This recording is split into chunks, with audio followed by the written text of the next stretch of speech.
El 77% de los argentinos hoy cree que va a estar peor económicamente el año que viene que ahora. Hoy, cuando se inició el tema de la cuarentena, allá por el mes de marzo, el 55% de los argentinos creía que iba a estar peor. Quiere decir, 55 a 77 hay 12 puntos de diferencia. Esto está medido a través de una encuesta de 1.165 casos que se hizo recientemente, tiene una semana la encuesta. La hizo Berenstein. Y eso revela además otros datos que son llamativos, curiosos, interesantes de analizar. Por ejemplo, esa gente que hoy piensa que va a estar peor es porque no ve todavía una luz al fondo del túnel.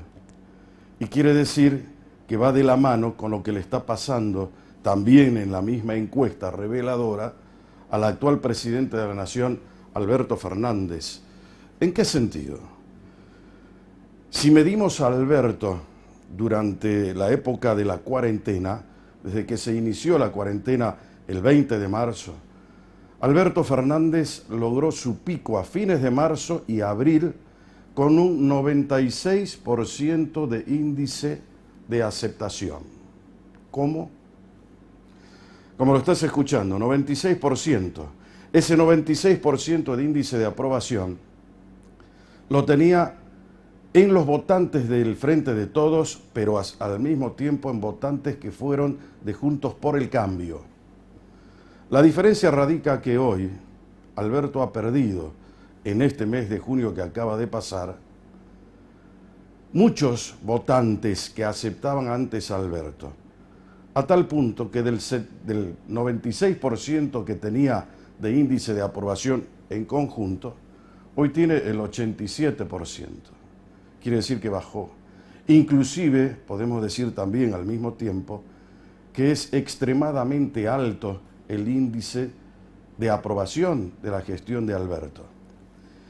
Pero sin embargo, ¿qué sucede si analizamos ya focalmente lo que sucede en el Frente de Todos y en Juntos por el Cambio? En el Frente de Todos, Alberto perdió varios votantes. Alrededor del 15% de votantes que eran del Frente de Todos hoy no aceptan a Alberto con buena aprobación. Y el 24% menos en Juntos por el Cambio.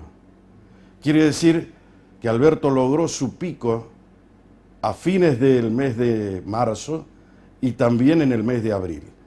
Pero ya a partir de la segunda quincena de mayo e inclusive ya en el mes de junio se profundizó esa caída. Y eso tiene que ver tal vez con la visión simplemente sanitarista que emitió Alberto diciendo priorizo siempre la vida, la salud, que parecía una verdad de perogrullo, porque también estaba el tema económico al cual siempre hemos hecho referencia. Y eso también tiene que ver con la situación que tiene hoy la gente. Hay muchos empresarios que están diciendo, bueno, ¿cómo sigue y cómo continúa esta historia en todos los sectores productivos del país? Hubo, por ejemplo, una cena este fin de semana en la casa de un connotado empresario argentino donde se analizó, entre otras cosas, la probable salida del elenco ministerial del ministro de Economía de la Nación. Estamos hablando de Martín Guzmán. Y se nombra como posibles sucesores de él, 1 a Labaña, 2 Melconian, 3 un hombre que antes fue presidente del Banco Central de la República Argentina, que es Martín Redrado. Labaña no quiere, dice, aceptar ningún cargo ejecutivo, prefiere estar en las sombras, tal vez asesorando y dando consejos. En el caso de Melconian, es un hombre que dialoga, dice, frecuentemente con el presidente de la Nación y sería el candidato del empresariado argentino, pero también de algunas centrales sindicales fuertes, como la de Sergio Palazzo, que es el gremialista de la Asociación Bancaria Argentina. ¿Qué sucede con Redrado? es el candidato del establishment. ¿Podrían ser algunos de los tres los sucesores de Guzmán? Se abre ese interrogante. Hay otra cosa interesante en el devenir del tiempo del gobierno nacional. Ustedes saben que Alberto tiene muchos ministerios y ahora se ve lo que nosotros habíamos observado en un principio. La gran cantidad de ministros que tiene, donde es muy difícil llevar a cabo un gobierno, alternar con todos, saber en qué andan, monitorearlos, controlarlos. Acordate siempre esa palabra control de lo que vamos a hablar esta noche. Entonces se le hace complicado y se está estudiando en el gobierno reducir también la cantidad de ministerios. Me parecía interesante comentarte esto de lo que ha pasado en esta semana, para no perder el curso de la información, pero al mismo tiempo el análisis que nos hace interpretar lo que estamos viendo y escuchando. Ya esta noche vamos a hablar de una cuestión que tiene que ver con el control. La ley 7103 de la provincia establece que el control de los actos o del sistema de Hacienda que tiene la provincia de Salta, la tiene que ejercer la legislatura provincial, la sindicatura general de la provincia y también la auditoría general de la provincia, los tres. En el caso de la auditoría general de la provincia, es la que debe ejercitar el control de la hacienda pública, de organismos centralizados, descentralizados, en cualquiera de sus variantes, emitir una opinión fundada y aconsejar en todo caso qué es lo que se debe hacer cuando detecta algún tipo de irregularidades en sus famosas auditorías. La auditoría, como todo el mundo sabe, es un control. Es un control que se tiene que hacer a través de un auditor, de sus cuentas, saber cómo funcionan esos organismos, qué grado de transparencia tienen, sobre todo en un Estado que gasta mucho y en otros casos gasta mal. Por eso es importante la función de la Auditoría General de la provincia, que es la rectora de los control de los actos externos del gobierno.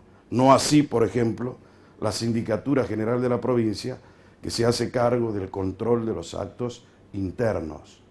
Te explico esto porque es demasiado técnico, pero es la propuesta de Brújula en la noche. Vamos a estar con una persona que es la cabeza de la Auditoría General de la provincia.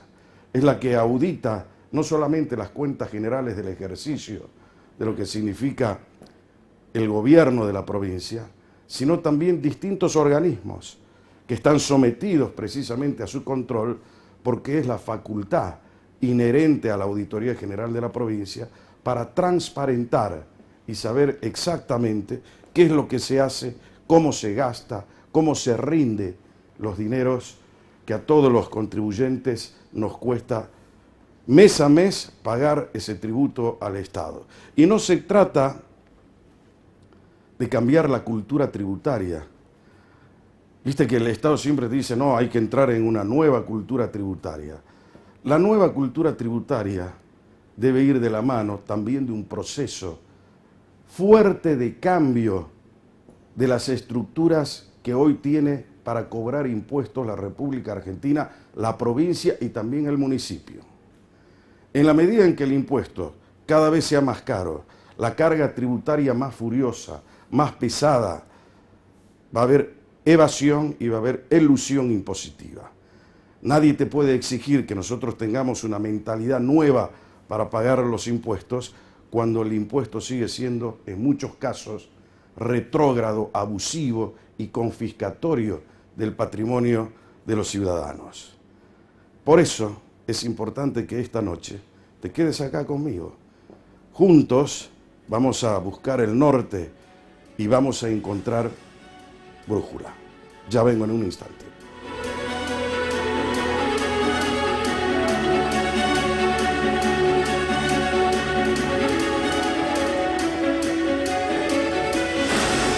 ¿Con quién? Bueno, señores, ya estamos de retorno acá en Brújula Política para no dormir. Como te anticipaba hace un momento en el editorial, esta noche queremos hablar de la transparencia, queremos hablar de los tecnicismos, pero bajados a tierra para que todo el mundo lo pueda entender. Queremos hablar de las funciones, de la eficacia y de principios que son absolutamente necesarios para entender cómo se mueve eso. Principio de eficacia, principio de eficiencia, principio de legalidad. Son los principios que animan a una estructura como es la Auditoría General de la provincia. Esta noche conmigo Gustavo Ferraris, presidente de la Auditoría General de la provincia. ¿Cómo va, Gustavo? Bien, Jorge, un verdadero placer compartir contigo. Igualmente para mí. Bueno, vos sabés que la auditoría siempre es un tema importante. Pero antes de someternos a eso, yo quiero que la gente conozca quién es el Gustavo Ferraris de hoy. Porque evidentemente Gustavo Ferraris no empezó su carrera política en la auditoría. Es un hombre que ya tiene una larga trayectoria, es abogado, pero al mismo tiempo ha desempeñado distintas funciones, ¿no? Sí, a lo largo de mi vida he tenido posibilidad de trabajar en distintos ámbitos del Poder Ejecutivo.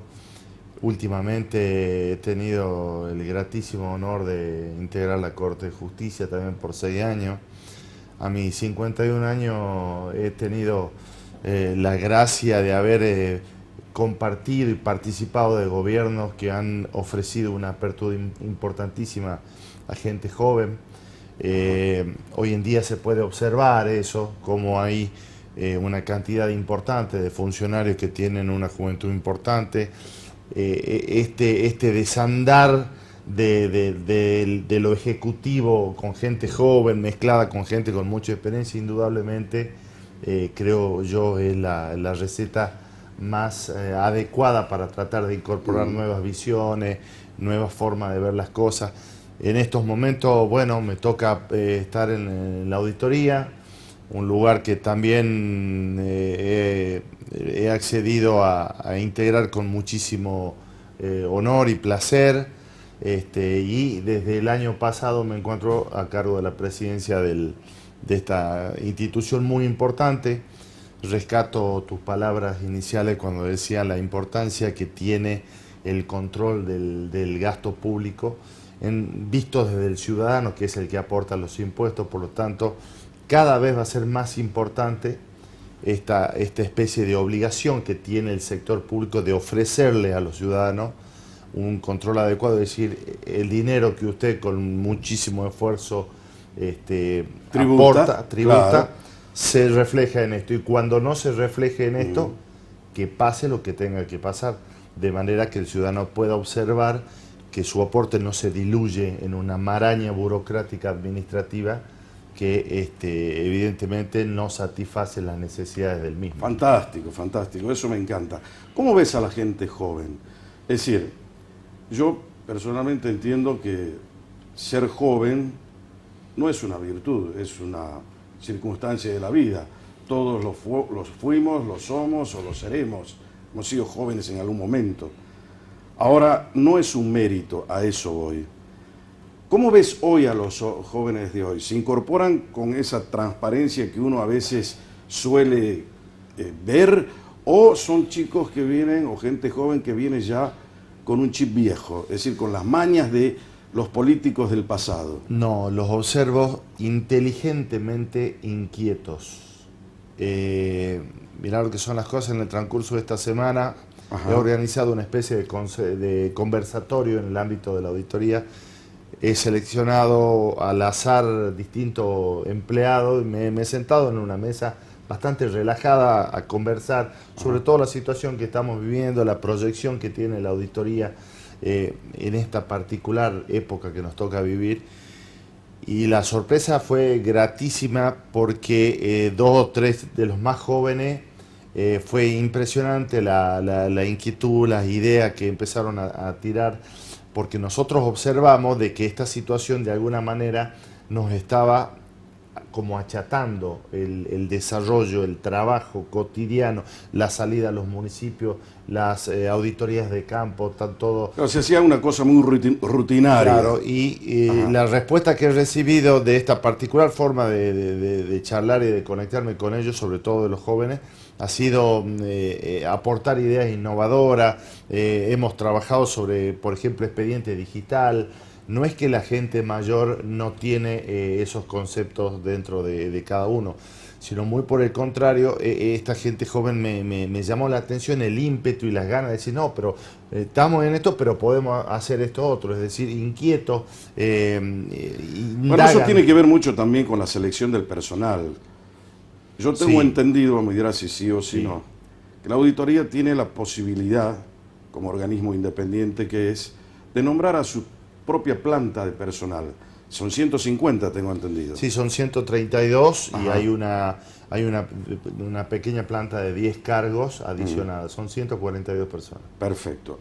Lo seleccionan en base a su capacidad, en base a su mérito. Cumplimos a rajatabla las prescripciones que la Constitución Provincial establece sobre este punto, que es que ninguna persona puede acceder a trabajar para el Estado en planta permanente si no es a través de un concurso. Claro. Esto ha permitido que de estos 142, su gran mayoría, su inmensa mayoría son personal profesional, porque digamos la actividad de la auditoría es multifacética Y técnica. Obvio, es eminentemente Bueno, no técnica. hacen política ustedes allí, ¿no? No, bajo ningún punto de vista. Eso se puede observar en la conformación de los grupos de trabajo, que son los que salen y que en el 100% de los casos están al frente de un profesional de cada una de las áreas, es decir, Bárbaro. que los 5 auditores que son los ingresados por la rama política tienen prácticamente cero injerencia. El Consejo de Auditoría está compuesto por 5 miembros, de los cuales Gustavo Ferraris es el presidente. Está Abdo Esper, Sí. Ramón Muratore, Mariano Samillán Y Marco Segura y Marco Alzogaray. Segura Alzogaray, Sí, ¿no? sí, Son los exactamente. 4 auditores más el presidente. que Sí, es Gustavo entre ellos 4 tienen repartido todo. 4 áreas. Entre las 4 áreas se reparten todos los municipios. Y cada uno tiene su gerencia, además. Exactamente, ¿no? tienen su estructura para abajo, su Ajá. gerencia, tienen profesionales senior que son los jefes de los equipos, y el presidente no tiene asignada ninguna área específica, pero actúa conjuntamente cuando se redactan los informes en la suscripción del mismo. Y por otra parte tiene toda la responsabilidad en cuanto al manejo administrativo. Fantástico. Te estamos dando simplemente una pincelada para someternos después, tal vez con mayor complejidad y profundidad, a analizar esto que es la auditoría. Como ciudadanos tenemos que conocer cuáles son los órganos de control, cómo funciona el Estado, cómo el mismo Estado intenta depurarse hacia una situación de transparencia a través de lo que habíamos nombrado hace un rato, la Auditoría General de la Provincia para los actos externos, la Sindicatura General para los actos internos y la Legislatura Provincial, que Sí. también actúa ahí adentro como un órgano de control. Y también nos decía la justicia, ¿no? Sí, me permito una pequeña interrupción y un aporte. Aparte de que es externo, es posterior la actuación Exactamente, a de los la actos auditoría. posteriores. Exactamente, es decir, y también mencionas con mucho criterio el tema de la justicia. El tema del control del gasto público adquiere ribetes muy particulares en los últimos tiempos, y es un aspecto en el cual muchísimos poderes confluyen siempre con el mismo objetivo, digamos. Y en esto hemos visto en el día de hoy una publicación en el diario matutino respecto de una actuación fiscal en relación al municipio de Campo Quijano, y la verdad que nosotros la hemos visto con muchísimo agrado, porque entendemos que allí se deben resolver en definitiva las atribuciones de responsabilidades. Claro, porque también la actividad y el control de la auditoría tiene un límite. Efectivamente. Ese límite después lo toma a la posta la justicia. Efectivamente, porque nosotros no tenemos el imperio que tiene la justicia, Claro. Por ejemplo, en ordenar un allanamiento, en compeler al cumplimiento de un oficio judicial. Es decir, nosotros carecemos, tenemos una limitación administrativa frente a ello. No obstante, en el caso que le he citado de Quijano, hemos recibido en numerosas ocasiones oficios judiciales. ¿Qué quiere decir esto? Que la justicia, en la gran mayoría de los casos, se fundamenta en cuanto a actuación en papeles de trabajo o definiciones a las cuales la auditoría llega sobre determinado punto. La definición de una conducta, si tiene o no consecuencias penales, está de más decirlo va a la justicia. que nos escapa. Que Claro, porque además la justicia es la que tiene jueces, ustedes son auditores. Exactamente. La justicia está provista de fiscales y de jueces. Sí, y Así nosotros en el último año hemos hecho una cantidad importantísima de presentaciones. Ahora vamos a llegar a eso. Pero es importante que la gente diga, bueno, a ver, ¿quién es el señor Ferraris? ¿Por qué está él al frente de la auditoría? ¿Qué grado de transparencia, de honestidad y de idoneidad tiene para estar al frente de la auditoría? Por eso al inicio de la charla le contaba que Gustavo Ferraris no es una persona que se incorpora recién a la vida pública. Es un hombre de larga trayectoria. ¿Vos te acordás cómo te iniciaste? Yo me inicié en el año 2000 en la Secretaría de Seguridad como subsecretario. ¿Qué edad tenías en ese momento? Tenía 32, 33 años, no recuerdo, pero... Bueno, te das cuenta que todos fuimos recontra jóvenes en algún momento. Sí, la verdad, y uno medio que se hizo a los golpes, porque recuerdo que eran épocas difíciles, sobre todo en esa área. En esa época era el gobernador Romero, sí. Juan Carlos Romero. Sí, claro. Y evidentemente un área bastante problemática, pero indudablemente esto también va forjando el carácter de cada uno, las experiencias vividas. Luego fui secretario de Seguridad. Luego, ¿cuál fue tu peor momento en la Secretaría de Seguridad? Algo que te haya quedado marcado, decir, che, caramba, nunca me imaginé que me podría quizás pasar el esto. conflicto docente. Ajá. Eso que le dicen la noche de las tizas. Sí, eso. quizá no porque no haya estado convencido de lo que se hizo, pero indudablemente muchas veces cuando uno está de este lado se abstrae y no tiene la verdadera sustancia del conflicto en sí, y hay muchas cuestiones que quizás no se analizaron en ese momento y que correspondería hacerlo. Quizás también la madurez que uno pudo haber adquirido a esta altura de mi vida me lleva a la conclusión de que quizás alguna otra cuestión se podrían haber hecho de una ¿Quién mejor manejaba? manera. Mirá la pregunta que te voy a hacer, porque estamos yendo a un tiempo histórico, digamos así, retrotrayendo el tiempo hacia atrás, donde Gustavo Ferraris tenía 32 años, el gobernador era Juan Carlos Romero, y él me está recordando el episodio más difícil que le tocó vivir en esa época como secretario de Seguridad. Se decía que el secretario de Seguridad era Gustavo Ferraris, pero que había alguien de atrás que manejaba la secretaría. Me imagino que como secretario de Seguridad conocías ese rumor. Sí, por supuesto, sí. ¿Y cómo era?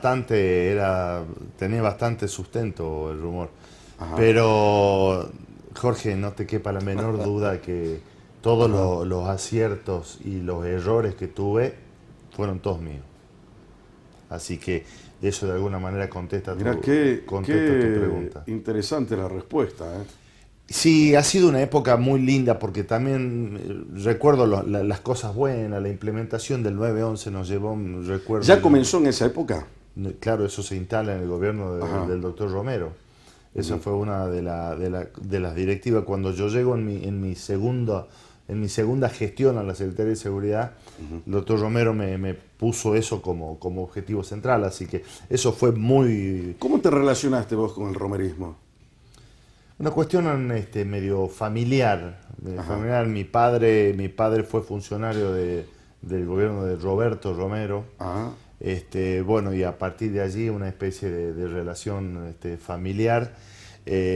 Insisto, y gratificado porque en aquel momento, recuerdo, éramos no tan solo yo, muchísimos jóvenes de entre 30 y 35 años con responsabilidades muy... ¿Eras uno de los Golden Boys de aquella época o no?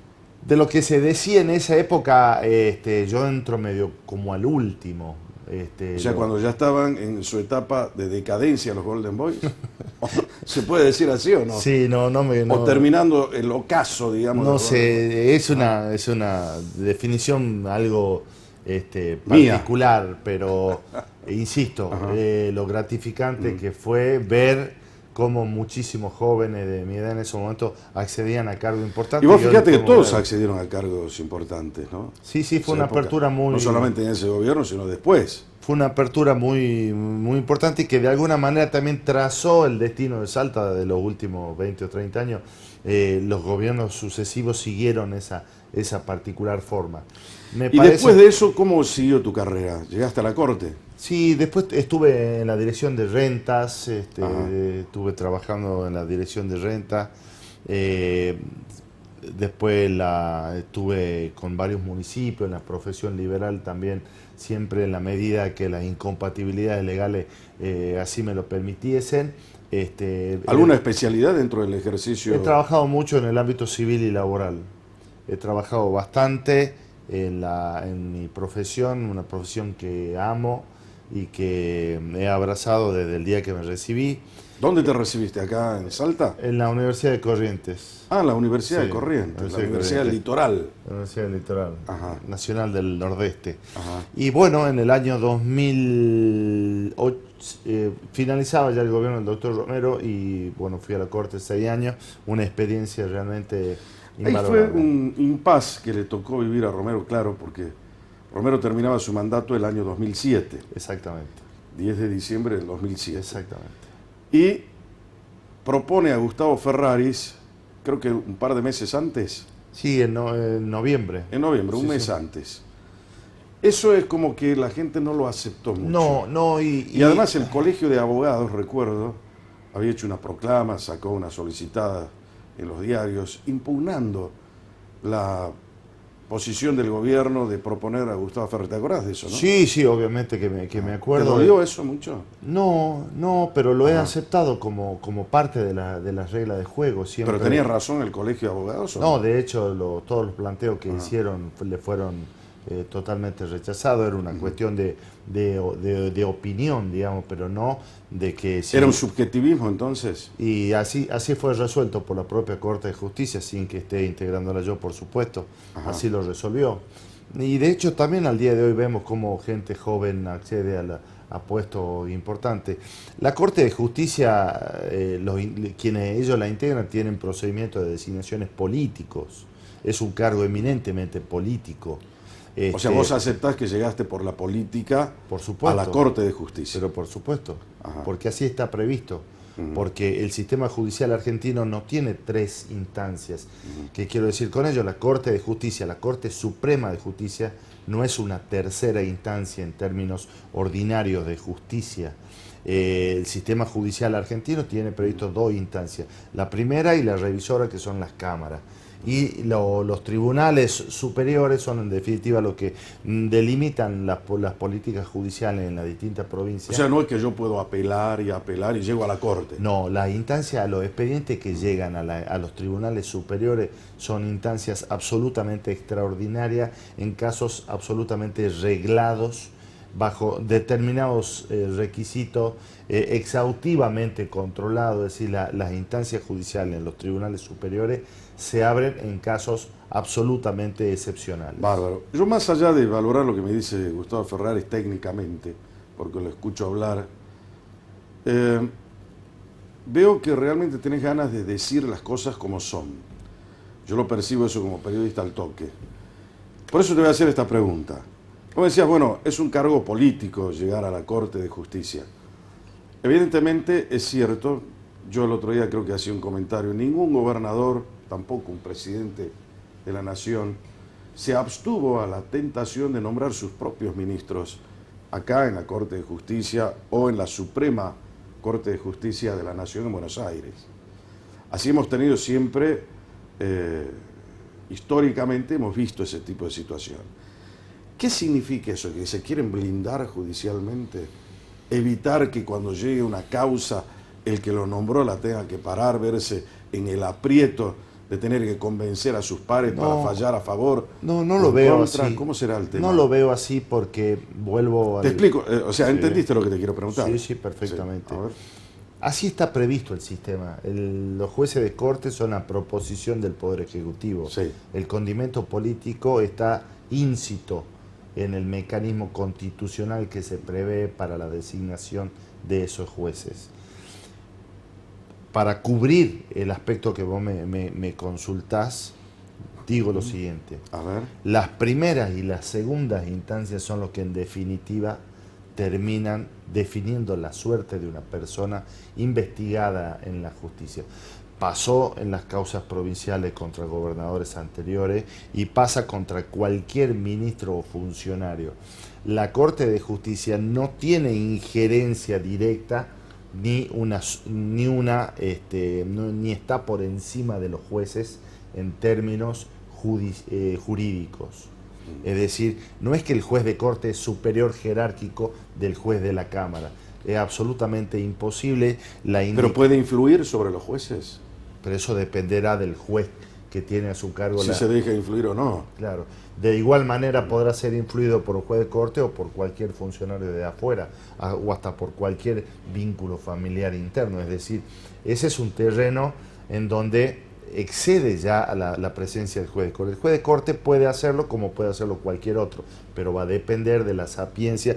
Por eso los jueces de primera y de segunda instancia son por concurso y son de por vida. Esta es la diferencia grandísima con los ministros de la Corte. Por eso el juez deberá decirle, si es un juez íntegro y probo, deberá poner en su justa medida cualquier tipo de petición desacertada o contraria a lo que su criterio le indica. ¿Cómo viste esta decisión del actual gobernador de llevar a 9 miembros de la Corte de Justicia? No conozco en detalle qué llevó al gobernador. Bueno, el gobernador dijo que, teniendo en cuenta que hay tantos problemas judiciales, que todo se judicializa, que los juzgados están abarrotados, que se necesita mayor dinámica y celeridad en la resolución de los problemas judiciales. Es cierto, el fundamento del gobierno. Es cierto que eso pasa. Durante muchos años se estudió la posibilidad de separarlo a los jueces de corte por salas, por materias. Claro. ¿Sí? ¿Qué es lo que quieren hacer ahora? Bueno, de ser así, indudablemente me parece que es un camino correcto. Ahora, de la otra manera, habría que ver cómo tienen pensada la reforma. El sistema judicial, no tan solo el de Salta, el del país, está abarrotado y requiere muchísimas reformas. La gran mayoría requiere incorporación de más jueces, de más personal, e indudablemente, a priori, sin conocer el detalle, parece ser una decisión que podría dar mejores resultados de lo que tenemos. ¿Actualmente estás afiliado a algún partido político? No, yo estuve afiliado al PJ y al momento de ingresar a la Corte de Justicia renuncié a mi afiliación política. ¿Y no la retomaste? Y no la retomé. No la retomé porque no me parecía, no lo sentía, y hoy por hoy siento mi deber público, una sustancia eminentemente técnica. Y así lo llevo a cabo, por lo tanto... Pero te da también cierta independencia, ¿no? Hay un tema también que es central, que lo vamos a analizar en un momento después de la pausa. Quiero preguntarle a Gustavo Ferraris, siempre la oposición en un sistema democrático, el oficialismo y la oposición. El oficialismo es el que ganó la elección, y los que están en la oposición son los que deben controlar y, si son buenos, convertirse en una alternativa a lo que critican del oficialismo. Por eso dicen, no, si es un órgano de control tiene que estar en manos de la oposición, lo habrás escuchado siempre. Sí. Entonces, de eso vamos a estar charlando con el presidente de la auditoría, Gustavo Ferraris, en un minuto. Estamos en Brújula. Dale.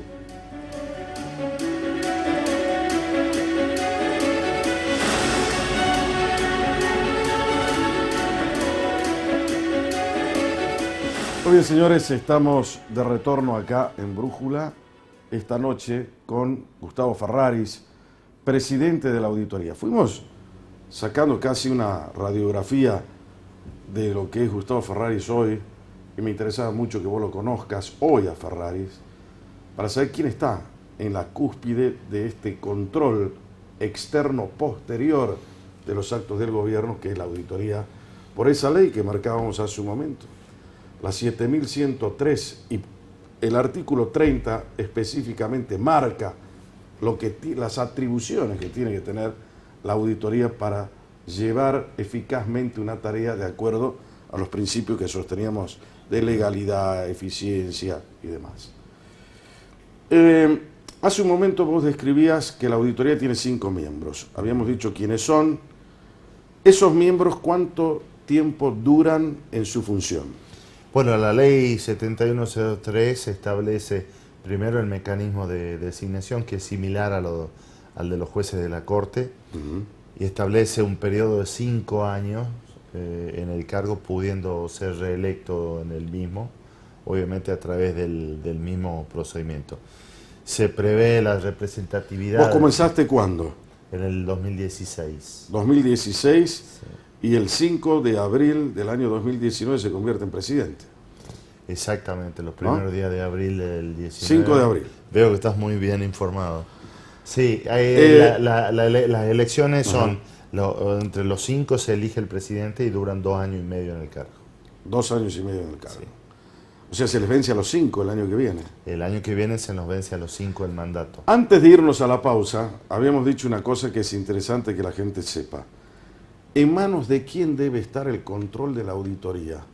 ¿De la oposición, del oficialismo, una mixtura entre ambos, para garantizar que precisamente el buen control, un control que sea claramente transparente, eficiente y ajustado a derecho? Lo que indefectiblemente debe ocurrir es que la oposición tenga representatividad en estos 5 cargos. ¿La tiene hoy? Sí, por supuesto. Eso como condición sine qua non. Yo, cuando accedo a la auditoría en el año 2016, yo pertenezco, en ese momento pertenecía políticamente y trabajé activamente en el sector del romerismo, tratando de disputarle la gobernación al doctor Urtubey en el año 2015. Claramente yo venía del sector que hacía oposición al doctor Urtubey. Ramón Muratore ha sido representante y ha sido senador y diputado del Partido Renovador. Bueno, pero el Partido Renovador se convirtió en un apéndice del Partido Ahí Justicialista. hubo una discusión legislativa de si los partidos que integran el frente podían o no estar en la auditoría. Ahí sí hubo una discusión muy interesante en el ámbito de la Muratore también estaba por el Partido Renovador. Claro. Y Samillán también por el justicialismo. Por el Partido Justicialista. Y Alzogaray, Álvaro Alzogaray. Seguro Alzogaray pertenece al sector político de Leavi. De Leavi. Entonces, vuelvo al concepto primario, indefectiblemente se debe garantizar la presencia de los sectores opositores al gobierno. ¿Y quiénes son los opositores al gobierno hoy de Sáenz? Y habría que ver el año que viene, cuando sea el primer round de... No va a tener a quién poner, porque no hay electivo. Oposición acá en Salta. Claro, pero esa es otra discusión. Es otra discusión. Ya sé que es otra discusión. Pero esta pregunta no es como presidente de la auditoría, como ciudadano común. ¿Hay oposición hoy al gobierno de Sáenz? Y aparentemente no. Es una época muy particular. Yo te escuchaba... Por esto de la pandemia. Sí, yo te escuchaba en el inicio del programa cuando hablabas de los índices de aceptación del presidente y mencionabas índices superiores al 80%. 96%. Hay mucha parte de la ciudadanía está realmente cansada de oposición y de oficialismo y seguramente van a apoyar, aún siendo políticamente opositores a Fernández, van a apoyar lo que el presidente hace porque es una situación tan particular que muchos ciudadanos que seguramente son conscientes y responsables... Y además que no es para hacer política. Exactamente. O sea, nadie va a hacer política en medio de una pandemia donde se está muriendo Entonces, la gente. manifestar una oposición política en estos tiempos y quizás le quito o relativizo el resultado de ese tipo de encuestas. Entiendo yo que el gobernador el año que viene, cuando tenga la posibilidad de renovar, expresará a través de su elección la existencia o no de la oposición. La auditoría puede auditar, por ejemplo, organismos descentralizados, centralizados, municipios. Así les ha tocado auditar a los 60 municipios, no sé si lo han logrado, pero hubo en algunos, francamente, problemas de transparencia. El más emblemático, diríamos, tal vez fue el de Salvador Massa en su momento. Salvador Massa, ahora lo tienen, Salvador Massa, Aguaray, ahora tienen este Pichanal, último. Pichanal también, Quijano, claro. San Lorenzo, Rivadavia, Banda Sur. Hay muchos Ahí tengo una problemas. pregunta, Gustavo. Sí. La gente cree, por eso es importante que manifiestes bien, la gente cree que la auditoría no hace nada. Dice, no, mira la corrupción acá, mira la corrupción en este hospital donde no hay nada, no hay ni gasa. ¿Qué hace la auditoría? Preguntan, ¿no? Entonces la auditoría, por ejemplo, en el caso de Salvador Massa, ya desde el año 2014, si no me equivoco, ha detectado una serie de infracciones, primero a la ley, en segundo lugar, cheques que han sido girados. Los famosos cheques. Los famosos cheques, pero que también hay que tener mucho cuidado con lo que se detecta. Porque algunos decían, no, libró cheques el señor antes de irse, pero eran cheques postdatados o eran cheques a fecha. Sí, muchas personas... No, diferidos, no a fecha, eran diferidos. eran Hay cheques diferidos. diferencia entre un postdatado y un cheque Sí, diferido, ¿no? Y le agrego más, algunos creen que no se hace nada y otros confunden el verdadero rol de la auditoría. Por eso es lo que me interesa que... Porque por ahí se escucha cómo la auditoría no los mete presos, y no es esa nuestra función. Lamentablemente, y esto a título de autocrítica, en algunas oportunidades llegamos un poco tarde, esto es así, pero se está trabajando fuertemente en estos tiempos para adentro, para mejorar los sistemas y la implementación de sistemas de control, firma digital, expediente electrónico, guías de supervisión, son todos estos aspectos técnicos internos que estamos trabajando para mejorar. Antes de la pandemia hemos ido a Tartagal, hemos invitado a todos los intendentes del departamento, hemos ido a Orán, hemos invitado a todos los intendentes del departamento. Vamos a trabajar fuertemente en cuanto a capacitación. Hace 2 semanas me he reunido con el ministro de Ibasur y le he pedido que hagamos conjuntamente con la UNSA una especie de capacitación. ¿Qué quiero decir con todo esto? Estos aspectos que en algún punto también nosotros nos obligan a mejorar, los vamos a llevar a cabo, vamos a mejorar los tiempos de rendimiento de los informes y la cantidad de los informes y sobre todo la calidad de los informes. Y en tiempo y en forma. Evidentemente, entonces esa sensación que por allí la gente tiene de que no se hace nada, basta con entrar a la página de la auditoría y se publican absolutamente todas las auditorías, se publican todas las actuaciones. Al inicio de cada año nosotros presentamos un plan de acción donde decimos qué vamos a auditar, qué municipio, qué departamento del Ejecutivo, qué ente descentralizado. Ahora, ¿no sería mejor que ustedes no lo digan para que el efecto sorpresa es que juegue a nosotros lo favor que de ustedes? pretendemos es saber que nosotros no direccionamos la auditoría. La gente tiene que saber. Ahora, puede ocurrir que algún evento extraordinario, como pasó en Pichanal hace 2 años, que ante ese hecho notorio de esas conversaciones del intendente en el consejo motivaran auditorías excepcionales, se sacan resoluciones al respecto. Tratamos de que el accionar de la auditoría esté reglado, publicitado y dado a conocer a los interesados sobre todo, es decir, cada intendente sabe qué se le va a auditar este año. Tenemos algún tipo de problema, lo hablaba con el ministro, en la necesidad de unificar los sistemas de control, los sistemas financieros de los municipios.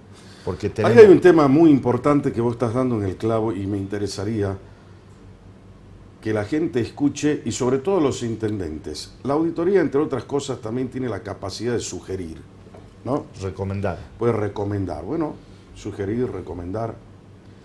Ellos tienen un organismo que es el que nuclea a los 60 integrantes de la provincia. El Foro de Intendentes de Salta. Sí.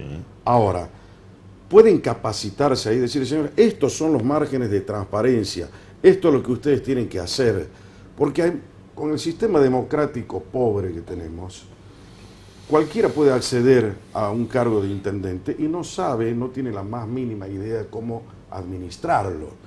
Y por ahí no con mala fe, pero sí con ignorancia pueden cometer errores. A eso apunta el dato que te he mencionado del ministro.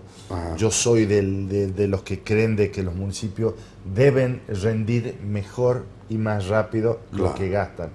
Pero para eso también necesita un soporte informático que al municipio le permita llevar adecuadamente su contabilidad y sobre todo al momento de rendir que sea solamente una operación técnica. ¿No pueden trabajar online, por ejemplo, para que eso sea mucho más rápido? En algunos municipios. Con los municipios.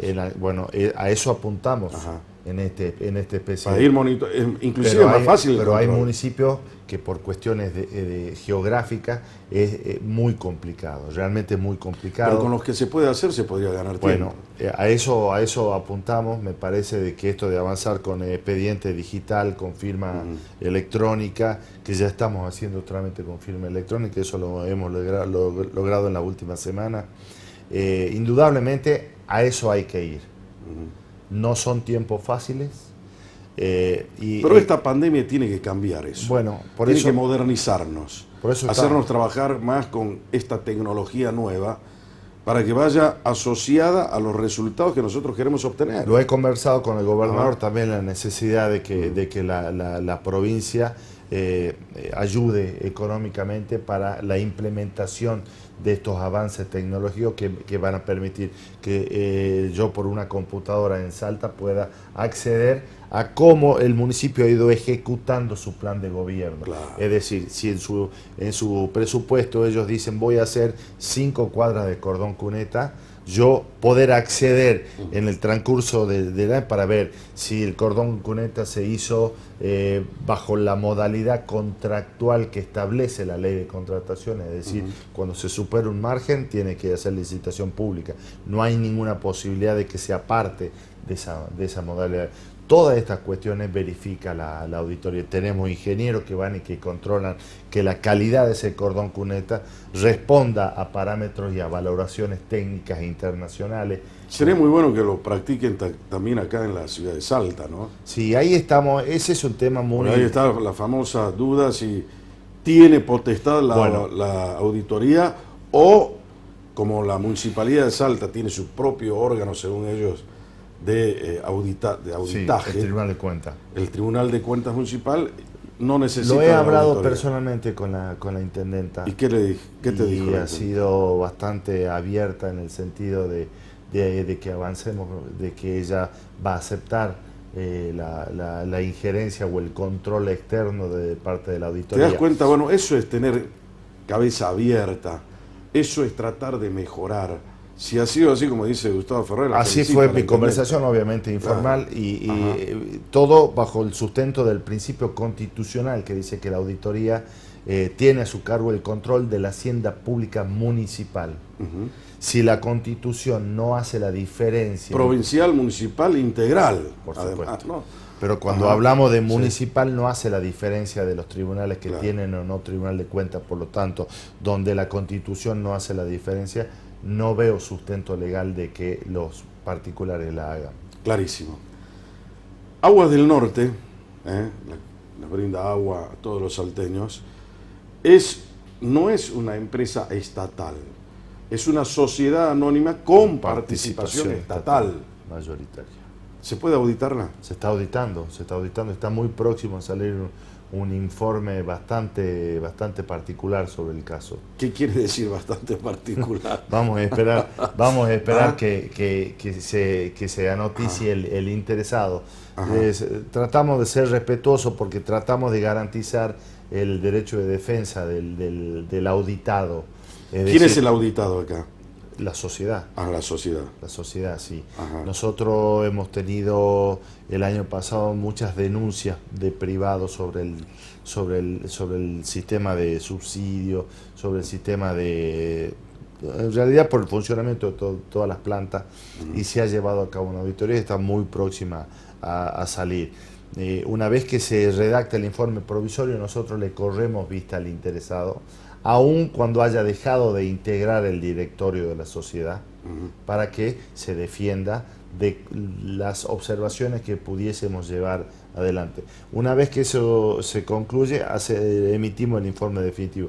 Seguramente motivará que charlemos en tu programa radial, que como lo hemos hecho en otras ocasiones, pero siempre tratamos de esperar que se anoticien ellos. Y cuentas generales del ejercicio, ¿estamos al día con la Estamos provincia? al día. El año pasado... Pero nos costó ponernos al día, ¿no? El año pasado, lo he comentado en tu programa, teníamos un atraso de 4 periodos. 4 periodos es una monstruosidad. Pero el año pasado hemos hecho realmente un gran esfuerzo y hoy estamos al día.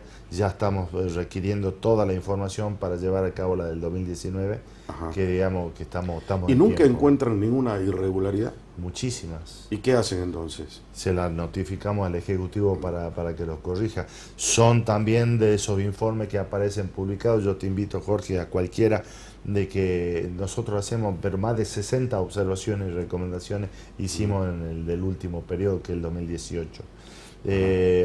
Mucho, hay problemas, por ejemplo, me viene a la mente el tema inventario. El inventario de los bienes, por los ejemplo. bienes de la provincia, Claro. es una zona... El patrimonio de vehículos, inclusive. Exactamente. Muchos aspectos para mejorar están todos formulados en los informes emitidos. Gustavo, se nos terminó el tiempo, ¿eh? 1 hora mano a mano con Gustavo Ferrer. Parece. El tiempo siempre es escaso Sí. cuando las respuestas son verosímiles, ¿no?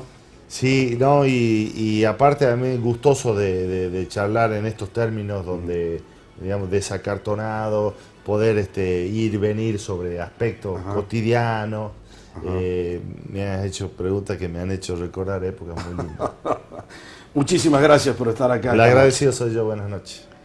Ustedes siempre recuerden que si queremos encontrar el rumbo y nunca jamás perder el rumbo, brújula. Hasta la próxima semana.